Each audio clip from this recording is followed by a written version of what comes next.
Halo Sobat THT, kita ketemu lagi. Kali ini di bahasan kita kali ini kita punya tamu yang gak kalah serunya nih. Namanya Dokter Fikri Nida, spesialis THT BK Subs Panjang Neurootologi. amat. Panjang dong. Males Oh lah ya udah ya. males. Nah udah, beliau pokoknya eksis banget di daerah Universitas Indonesia, bener kan kalau itu ya? Betul, betul. Karena ternyata beliau juga dosen loh. Terus juga beliau praktek di Rumah Sakit Islam Cempaka Putih dan di Proklam. Kita mau bahas entar dulu. Itu ini banget nih si tentang sound horeg. Sebenarnya kita nggak bahas tentang sound horegnya ya, tapi di tentang kebisingan sendiri ya. Dan yang kita tahu nih, bising kan gak cuman yang kayak kita nonton konser, kita dengerin musik gitu ya. Nih kalau kita bisa bahas awal nih dok, kita simple lah yang kita baru denger-dengar kemarin ya tentang sound horeg kali ya. Nah itu ya kita tahu lah ya, beliau sempat viral ya, sempat ada di pembahasan itu nih. Ya, itu apa sih yang bikin menarik mereka nih? Aku ini penasaran juga sebenarnya. Oke, jadi gini loh. Sebenarnya menurut saya kalau kita bicara dibatasi cerita tentang sound horeg itu terlalu, itu ada komponen budaya ya. Oke, Jadi ada budaya di teman-teman di daerah Jawa Timur yang membawa suara keras ke luar dari ruangan tertutup. Kalau misalnya suara keras di ruangan tertutup kan kita tahu ada klub, Ya, ada konser yang itu ya. oke, kan itu kan jelas di ruangan tertutup. Tapi ini teman-teman di Jawa Timur itu membawa ke lingkungan komunitas. Jadi lingkungan rumah dan sebagainya. Iya, itu kalau aku lihat di kampung ya dok, Iya, jalanan bisa sempit lagi jalanan satu mobil. sempit dan kemudian di tengah-tengah suatu perkampungan atau suatu komplek perumahan dia pasang di situ gitu ya. Nah, itu kan sebenarnya adalah upaya membawa cerita tadi ke lebih dekat ke komunitasnya. Oke. Kenapa? Karena memang ada preferensi.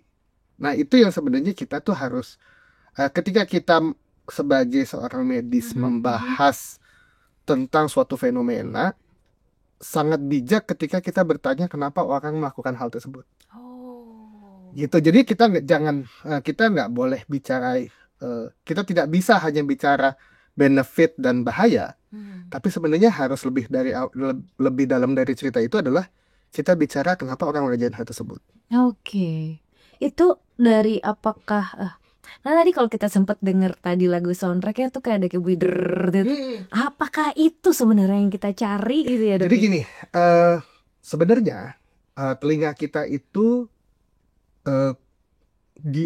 hanya mampu mendeteksi bunyi itu sampai jadi kalau kita ngomong teknis tentang pendengaran, itu ada derajat kekerasan bunyi. Nah, disebutnya desibel. Desibel. Oke, kalau kita bicara begini, Kita normal kita kayak ngomong gini ya, begini, ngobrol. itu 60 sampai 70. Oke, 60 sampai 70. Kalau Tidak ada dengan berteriak ya nggak dok ya? berteriak. Kalau kita ngobrol di tempat yang ramai, kita cenderung naikin suara kita dia lebih kedengan.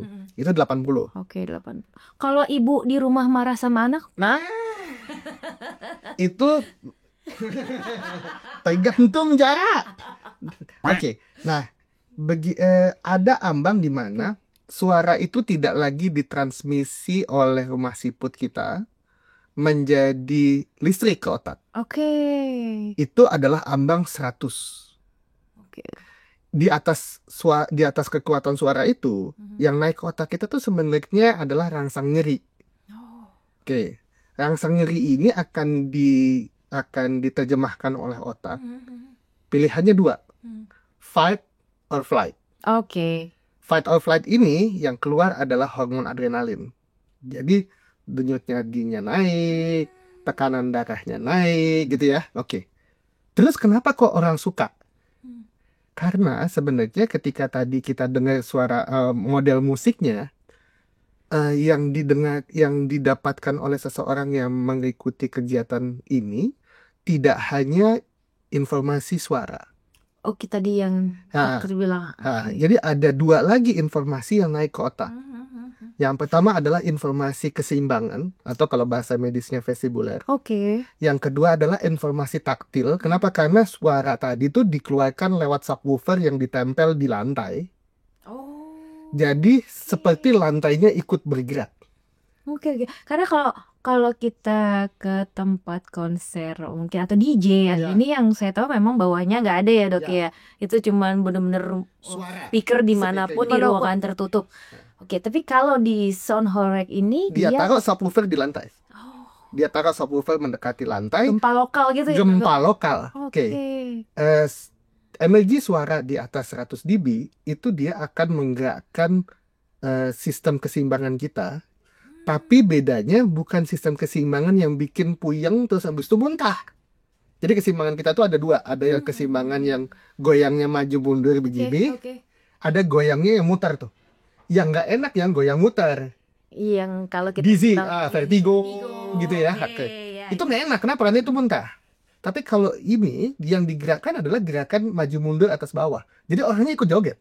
Tambah ada sensasi dari taktil dari bawah, dari sensasi gerakan di lantai. Oke. Cita 3 tadi ternyata ketika dia naik ke otak kita, bukan sensasi bahaya yang dikeluarkan otak. Tapi pada orang yang menyukai hal tersebut, itu menjadi sensasi adventure, jadi suatu yang exciting. Kemudian melepaskan adanya dopamin. Dopamin itu hormon untuk yang menyenangkan gitu ya. Kemudian juga melepaskan antara lain hormon oksitosin. Oksitosin itu adalah hormon yang memberikan rasa nyaman. Nah, kondisi di mana kita mendapatkan suara yang sangat bising tadi pada orang-orang yang menyukai jenis musik tersebut, itu membuat dia terisolir dari dunia sekitar.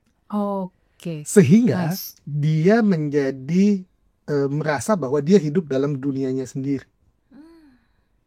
Pada kondisi ini segala stres itu hilang.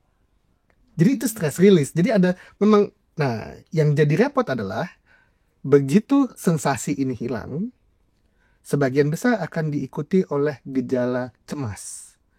Jadi ada proses mencari untuk mendapatkan sensasi tadi. Karena itu nggak pernah akan ada hilang cerita ini.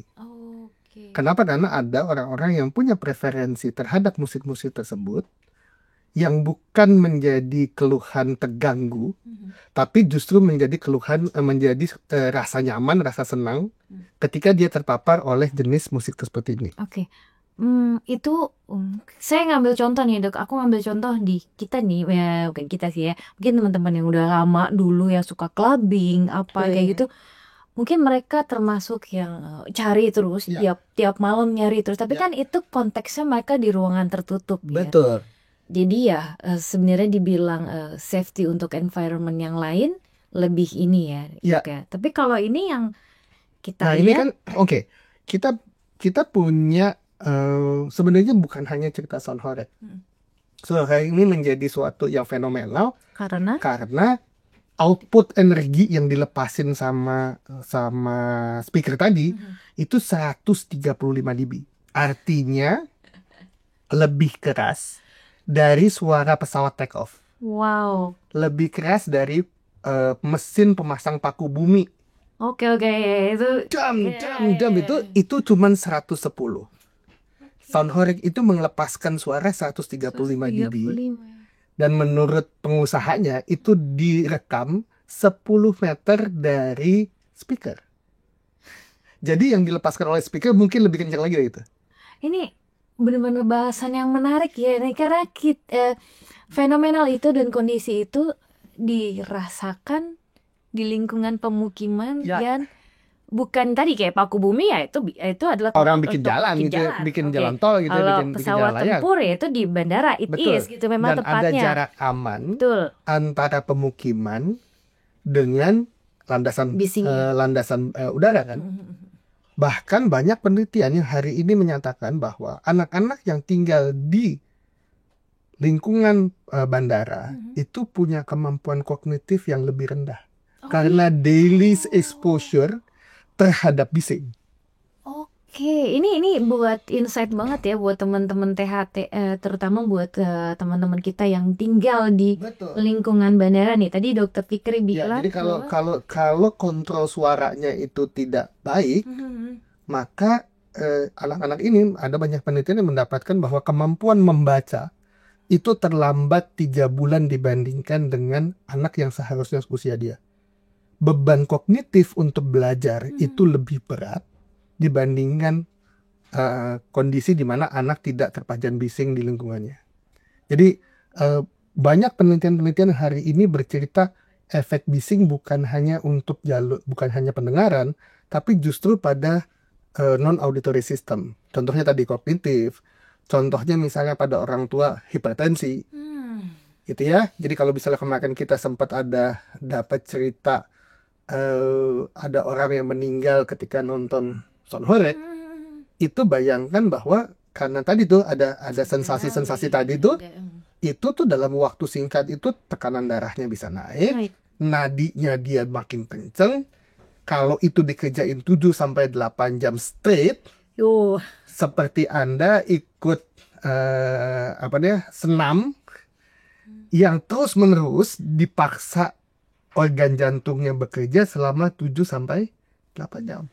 Kalau sudah punya bakat seperti itu ya game over ceritanya kita.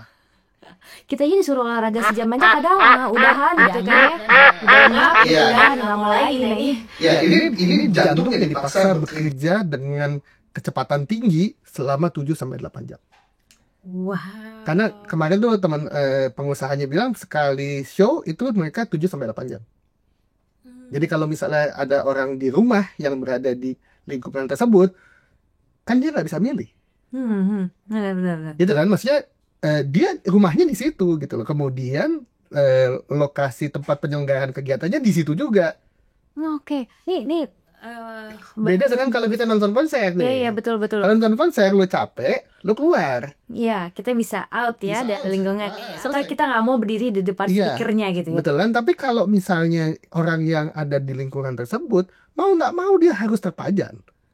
Nggak ada pilihan lain gitu, dan secara populasi mereka lebih sedikit dibandingkan orang-orang yang meminta supaya ada pertunjukan tersebut di situ. Akhirnya apa? Akhirnya secara dalam tanda kutip kita menggunakan kata demokrasi, suara terbanyak yang menang, mereka nggak bisa ngomong apapun. Mereka yang jadi korban hari ini. Jadi saya tidak dari sisi medis, saya tidak akan bicara tentang dampak efek samping suara bising pada penikmat. Tapi justru hari ini kita sebagai orang medis mesti bicara tentang perlindungan orang-orang yang tidak bisa teriak bahwa saya dirugikan oleh kondisi ini, yaitu apa? Orang tua, anak-anak, ibu hamil. Kenapa? Karena ada penelitian bahwa pada ibu hamil yang terpajan bising dalam jangka waktu panjang, itu dia akan menjadi faktor predisposisi untuk hipertensi pada kehamilan, bahkan preeklamsi. Jadi preeklamsi itu tekanan darah tinggi yang terjadi pada seorang ibu yang sedang hamil ya. Nah, itu mereka nggak bisa ngomong, dan mereka nggak bisa bilang bahwa ini disebabkan oleh karena bising. Yang punya amanah untuk bicara itu adalah kita yang di bidang kedokteran yang kebetulan kita belajar di sana. Jadi yang pertama kali harus kita advokasi adalah melindungi mereka, kelompok masyarakat yang hari ini tidak mencari sensasi ini. Oke. Yang kedua yang mesti dilindungin. Kira-kira siapa nih? Yang kedua yang mesti dilindungin siapa? Yang kedua. Ya. Ada ide nggak? Yang kedua yang mesti dilindungin? Mereka pekerja ya sebenarnya. Yes. Karena mereka bergantung hidupnya di situ dari mengoperasionalkan alat-alat tersebut. Nggak bisa dia mengoperasionalkan by HP dari jauh. Iya, benar-benar. Pasti dia duduk di depan subwoofer, pasti dia duduk di depan speaker tadi. Yang kalau mungkin dalam waktu 10 tahun ke depan dia mau pindah profesi, akan susah buat dia. Betul banget itu. Ini yang saya ingat banget ya di tagline-nya dokter, bukan tagline ya, yang wah banget lah waktu itu, bahwa dengan 135 dB itu pendengaran terbaiknya yang jauh adalah 2 kilo ya dok. Iya. Jadi, Itu gila banget sih. Nah, jadi gini, kita tuh udah punya aturan loh. Negara kita tuh sudah punya aturan. Ada peraturan Menteri Lingkungan Hidup yang bilang bahwa area industri itu maksimum suaranya adalah 70 dB. Lingkungan rumah, jadi perumahan, itu maksimum bising suaranya adalah 55 dB.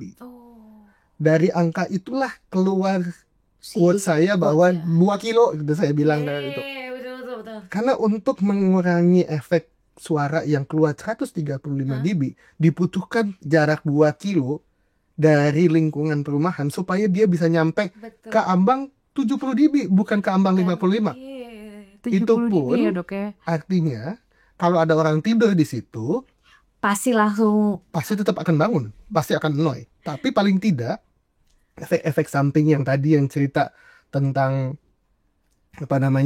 hipertensi dan sebagainya itu bisa kita hindarin. Tapi gangguin tidur tetap aja gangguin tidur itu. Gangguin tidur ya. Nih Dok, kita nggak punya banyak waktu untuk ngebahasnya lebih jauh nih Dok. Cuman yang jadi concern di saya adalah memang pendengaran itu dengan dB sebegitu benar-benar akan ngerusak tadi ya banyak apalagi di anak-anak kognitif seperti itu. Nih ada satu yang terjadi di anak-anak sekarang ya Dok ya, mereka suka menggunakan headset nih. Kita langsung loncat ke sana ya. Nih karena ini benar-benar pesan karena kita susah ya buat ngobrol sama anak-anak gitu. Mau orang tua ngomong udah seperti apapun, mereka suka banget pakai headset, entah earplug atau earmuff. Nih mungkin kalau kalian dengar gitu ya, sebenarnya yang bagus tuh gimana sih Dok untuk mendengarkan kayak gitu nih buat benar-benar buat mereka pesen nih. Yang pertama yang paling benar adalah jangan menggunakan namanya personal listening device. Jadi kalau bahasa teknisnya earphone, headphone, apapun segala macam itu namanya personal listening device. Itu dalam lingkungan bising. Karena Anda akan secara terpaksa atau tidak sengaja menaikkan volume. Ingat ya. Kita nggak secara efek akan naikin bising. Oke. Yang kedua, usahakan menggunakan alat yang punya active noise cancellation. Kalau kita punya, itu akan lebih aman. Karena bising lingkungannya akan diredam. Sehingga tidak ada kebutuhan menaikkan volume. Itu concern lagi ya. Yang kedua. Yang ketiga baru kita cerita tentang 60-60. 60% dari volume, 60 menit istirahat. 60% dari volume, 60 menit istirahat. Durasinya? Ya itu 60 menit. 60 menit. Jadi kalau 60%, kalau misalnya itu dikasih 60%, sebenarnya itu masuk pada ambang aman. Tapi yang jadi masalah tadi itu, ketika kita mendengarkan di tempat bising, kita secara tidak sengaja naikin volumenya. Supaya kita meredam bunyi dari luar yang bocor masuk ke dalam. Karena itu refleks kita untuk dinaikin gitu ya. Jadi kita ngomong 60-60 nggak ngefek di situ. Kenapa? Karena bocor bunyi dari luar. Nice, berarti itu pesan buat kalian yang masih muda. Ya boleh lah tuh yang alpha itu muda. Kalau yang jadi repot satu. Apa tuh Dok? Justru teman-teman kedokteran atau teman-teman anak kuliahan. Itu gimana tuh? Yang kadang-kadang dengerin musiknya sambil belajar malam. Itu tuh. Nah tuh Dok. Ya yang biasa kan akhirnya buku yang liatin dia tidur kan. Bukan dia yang baca buku. Dan headsetnya tetap nyala sepanjang malam. Akhirnya volumenya terus sampai besok pagi. Nah itu yang mestinya juga harus ada timer. Jadi kalau misalnya dia ketiduran, alarm gitu ya. Harusnya dia bisa mati sendiri. Udah ada belum sih Dok teknologi seperti itu? Nggak tahu ya. Belum ya, nanti silakan dikulik-kulik gitu ya. Satu lagi buat mereka yang bekerja di entertainment sama yang bekerja di engineer nih Dok. Kalau punya pesannya apa nih Dok? Sebenarnya kalau di dunia entertainment itu kan sebenarnya sekarang ada yang apa namanya? Earplug khusus untuk pemusik. Jadi dia hanya nurunkan sekitar 20 dB. Gitu. Dan sebenarnya harus ada suatu kebijakan berapa output maksimum dari suatu speaker. Jadi kalau misalnya output maksimum suatu speaker itu ditutup atau dibatasi sekitar 109 dB, kemudian si pekerja yang tadi dia pakai earmuff yang untuk pekerja musik tadi, Maka yang dia dengar cuma 80. Oke. 80 dB itu aman dipakai untuk 6 jam. Jadi dia bisa preserve nih si organ pendengaran. Kenapa? Karena sebenarnya gini loh, teman-teman yang bekerja di musik, itu modalnya telinga. Betul. Kalau dia gagal mendeteksi bunyi, dan itu sebenarnya yang menjadi, bukan budak yang menjadi efek awal cedera akibat bising, tapi kehilangan kemampuan membedakan bunyi. Oh, yang tadi yang dokter bilang ya, dengan refleksnya kita nggak sengaja menaikkan Akhirnya kita naikin tuh volumenya waktu kita kerja. Waktu kita kerja, akhirnya beban telinganya kayak lingkaran setan kan, makin keras, naikin lagi. Di ujung baru kita kehilangan kemampuan komunikasi di tempat ramai. Oh, jadi noticeable-nya di situ ya dok Ya. sebenarnya ya. Baru ada cerita berdenging, baru ada cerita gangguan komunikasi di tempat sepi. Itu adalah efek yang terjadi sekitar 10-15 tahun. Tapi efek awalnya yang kita kehilangan adalah justru membedain bunyi. Dan pada teman-teman pekerja seni musik, itu hidupnya dia dong. Iya benar. Kalau dia susah untuk bedain pitch-nya, bedain bunyinya, habis dong dia. Itu tuh, nih benar-benar pesan yang oke banget. Ya, kan kita pengen kamu kerja sustain kan, kamu kerja sepanjang hidup kan, kamu punya bakat di situ. Jaga modalnya. Pesannya itu tuh, jaga modalnya. Jaga modalnya kamu tuh dasar. ini. Modal kita, apapun itu ya, karena kalau ini udah nggak ada, dia nggak bisa balik. Buyar. Dia nggak bisa balik, dia cacat. Dan cacat pendengaran adalah cacat yang tidak terlihat. Itu ya. Jadi ingat, ini modal, cacat pendengaran itulah cacat yang tidak terlihat.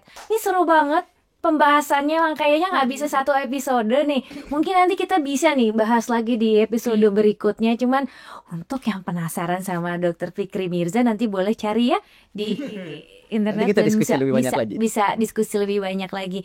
Oke, baik teman THT, kita selesai dulu untuk podcast yang seru banget ya. Sebenarnya bisa to be continue ya kalau untuk cerita ini ya, karena bunyi itu benar-benar. Dan kayaknya kita nggak banyak yang mau ceritain ini ya. Ya betul. Untuk soft voice ya. Dan itu abedon ya, apa sih? Ya, neglected, diabaikan sekali sampai akhirnya tadi denging itu. Oke deh, berarti nanti kita coba untuk bisa bikin podcast tentang bunyi ya sebenarnya ya. Kalau gitu ya, sampai kita ketemu di podcast THT berikutnya lagi ya. Nanti ketemu lagi dengan saya Anggi dan host-host yang lain. Dadah. Terima kasih. Lena dok, bagus banget kan, apa aku bilang?